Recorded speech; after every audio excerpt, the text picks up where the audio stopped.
साकिब साहब, ये धरना गैर ज़रूरी था, इसकी अहमियत नहीं थी, या फिर पाकिस्तान तहरीके इंसाफ ने एक दफ़ा फिर मिसकैलकुलेट किया है, या कुछ मनवा के वापस गए हैं?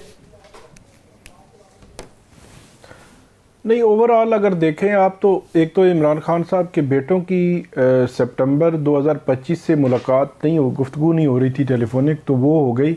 अगरचे उसमें सुप्रीम कोर्ट का भी अमलो दखल था, लेकिन सुप्रीम कोर्ट का रिटर्न ऑर्डर बाद में आया और इमरान खान साहब का चेकअप हुआ है। और रेटिना स्पेशलिस्ट जो डॉक्टर कुरैशी हैं शिफा आई ट्रस्ट के, उन्होंने किया है। तो वो जो इन्होंने प्रेशर कुछ बनाया, अगरचे उसमें सिचुएशन ये भी बन सकती थी कि हो सकता है शिफा आई ट्रस्ट में वहाँ को उनको शिफ्ट कर दिया जाता इमरान खान साहब को, वो नहीं हुआ। लेकिन रेटिना के स्पेशलिस्ट ने उनको चेक किया, ये हमें मानना पड़ेगा। और ये जो नाम है, ये सलमान अकरम राजा साहब के बकौल डॉक्टर फैसल से मशवरा करके हमने दिया था। तो ये दो बातें तो हुई।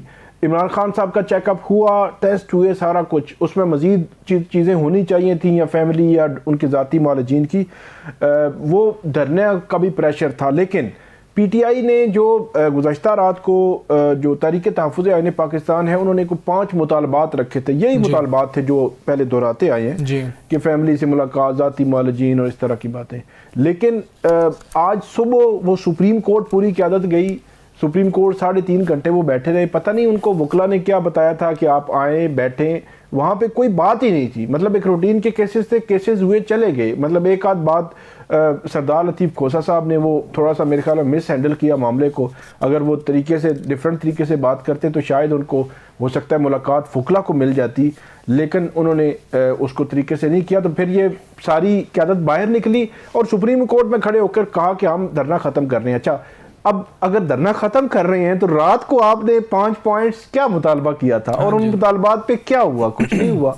तो बज़ाहिर एक जो सिचुएशन हमें लग रही है, वो पीटीआई एक बंद गली में खड़ी नज़र आती है। और पीटीआई की जो क़यादत में जो इख्तलाफात हैं, वो तो आपको पता है सरेआम बातें जो है वो हो रही हैं। और जो उनकी क़यादत है वो एक दूसरे पर इल्ज़ामात ऐसे ऐसे लगा रही है कि वो हैरान कौन जो है वो चीज़ें सामने आ रही हैं कि जब उनका लीडर जो है वो जेल में है। अब अगली बात आप देखें कि 1 मंथ का वक्फा आ गया है ईद के बाद। ईद के बाद का मतलब है 1.5 मंथ आप बल्कि कर लें, ईद के बाद आते आते 15 दिन मजीद लग जाएंगे। तो 1.5 मंथ में बज़ाहिर मेरे ख्याल के मुताबिक कोई एक्टिविटी नहीं है। और राना सनाउल्लाह साहब की कल की गुफ्तगू, आज की गुफ्तगू आप टॉक शोज़ में देखें तो राना साहब ने कहा है कुछ नहीं है भाई, जो हम चाहेंगे वो होगा।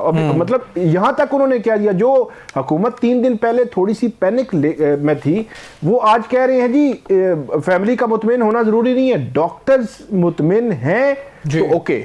और उन्होंने फिर ज़ाती मालिजीन का भी उन्होंने कहा कि वो कोई ज़रूरत नहीं है, हमने स्पेशलिस्ट डॉक्टर भेजे हैं, उनकी रिपोर्ट्स हैं, वो कह रहे हैं रिकवरी है और 70% रिकवरी है, तो कोई मसला नहीं है, फैमिली मुतमिन हो ना हो। मतलब यहाँ तक अब हुकूमत के टोन चेंज हो गई है 3 दिन के बाद। तंजीमी ढांचे के हवाले से ये मसाइल बहरहाल मौजूद है वहाँ पे। साकिब साहब, जब तक लीडर अंदर है और सारी तहरीक इंसाफ इमरान खान के नाम से है। साकिब साहब, आपकी जानिब भी आ रहा हूँ, इस पे भी कमेंट कर दीजिए जो आप करना चाह रहे हैं। दूसरा साथ इस सवाल को शामिल कर लें कि सारी लाइमलाइट इस पूरे एपिसोड में अली अमीन गंडापुर साहब जो हैं वो ले गए, सुहेल अफरीदी साहब वो लाइमलाइट नहीं ले सके। बिल्कुल आपकी बात ठीक है, लेकिन मेरा ख्याल है ये जो अली अमीन गंडापुर साहब हैं, उन्होंने पार्टी के साथ ज़्यादती की है। जो वज़ीर आला हैं खैबर पख्तूनख्वा के, उनको उन्होंने बिल्कुल साइडलाइन करने की कोशिश की है। जो अलीमा खानम साहिबा या इमरान खान साहब की बहनों की बात हो रही है, मैं राना साहब की बात को आगे बढ़ाऊंगा। अलीमा खानम बहन है और इमरान खान साहब ने ये कह रखा है कि मेरी फैमिली का सियासत के साथ या पीटीआई के साथ कोई ताल्लुक नहीं है, वो एक बहन के तौर पर वहाँ पे आती हैं। और मैं ये समझता हूँ कि अलीमा खान या उनकी बहनों का बहुत ज़्यादा कंट्रीब्यूशन है।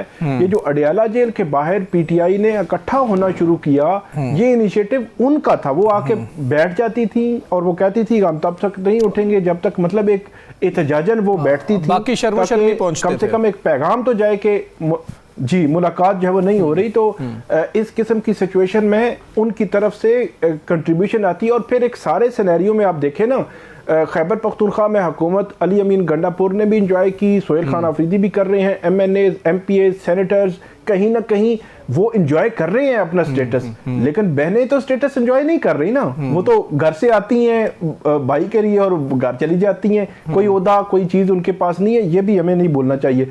और एक और चीज़ इस सारे सिनेरियो में अपडेट जो है वो ये भी है कि इसी दौरान जब ये सारा मेडिकल का इशू चल रहा था तो सलमान सफदर साहब ने हाई कोर्ट में 2 दरखास्तें दायर की और उसमें 190 मिलियन पाउंड केस में सजा मुअत्तल करके जल्दी केस लगाने की इस्तदा की कि मेडिकल ग्राउंड पर, और वो केस कल लगने के इम्कानात थे। फिर तोशा खाना 2 केस में भी क्योंकि उनको सजा हुई है तो वो भी उन्होंने दायर की पिछले हफ्ते वाले दिन के पीर को लगाएं, पीर को नहीं लगा तो कल का इम्कान था कि कल लगेंगे, लेकिन वो दोनों केसेस भी फिक्स नहीं हो सके इस्लामाबाद हाई कोर्ट में। आखिरी जो समाअत थी 190 मिलियन पाउंड की थी वो 16 अक्टूबर को वो फिक्स हुआ था, तब से अब तक वो केसेस भी फिक्स नहीं हुए। तो इसका मतलब ये है कि अदलिया में जो केसेस थे ये तवक्को शायद थी पीटीआई को भी, या लग रहा था कि शायद लग जाएंगे मेडिकल कंडीशन की वजह से, लेकिन अभी तक उस हवाले से कोई अपडेट जो है वो नहीं है।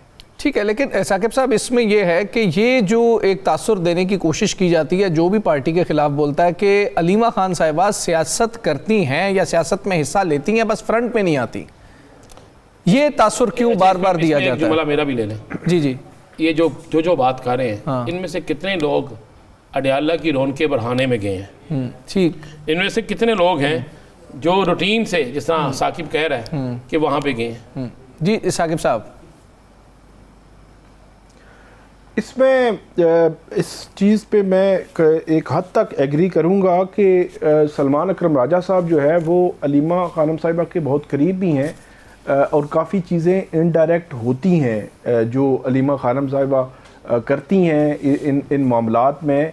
और ये जो मेडिकल का पूरा एक एपिसोड हुआ है मेडिकल कंडीशन वाला पिछले 5 दिन, तो उसमें हतमी जो फैसला साजी थी वो अलीमा साहिबा जो है उनके हाथ में ही थी, इसीलिए ना बैरिस्टर गोहर गए, ना कासिम जमान गए, ना कोई चीज़ें जो है वो आगे बढ़ गई। मतलब इस इख्तलाफ की वजह से देखे ना कि इमरान खान साहब की वहाँ पे शिफ्टिंग हो जानी थी, इख्तलाफ की वजह से नहीं हुई।